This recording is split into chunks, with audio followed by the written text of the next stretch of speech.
সরকারি একটি সংস্থার চতুর্থ শ্রেণীর কর্মচারী নাজমা। গ্যাসের মূল্যবৃদ্ধির শুনানি চলছে, এই তথ্য শুনে বিইআরসি মিলনায়তনে ক্ষোভ জানাতে আসেন তিনি। মনে হয় প্রত্যেক জায়গায় দুর্নীতি আছে, আমরা যদি একটু নজরে নিয়ে দেখি এবং কি সরকার যদি এই ব্যাপারটা একটু নজরে নিয়ে দেখে, আমার মনে হয় না যে গ্যাসের কোনো ঘাটতি হবে।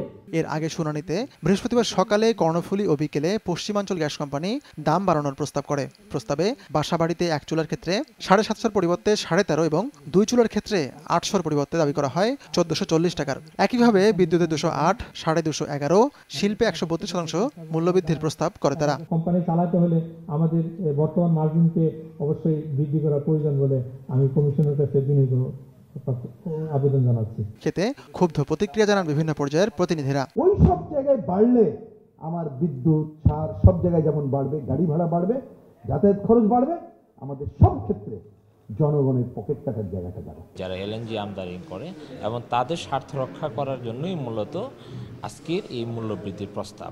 এলএনজি আমদানির অজুহাতে সিএনজির মূল্য অন্তত বৃদ্ধি করার আমি কোনো যৌক্তিকতা খুঁজে পাই না। আইনত 90 দিনের মধ্যে এই প্রস্তাবের সুরাহা করতে হবে বিইআরসিকে।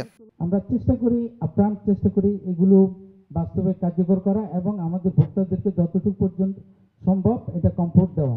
এর আগের 3 দিন অন্য কোম্পানিগুলো গ্যাসে শতভাগের বেশি মূল্যবৃদ্ধির প্রস্তাব করে। তখন বলা হলো যে আতিকুর রহমান তামাল, সময় সংবাদ, ঢাকা।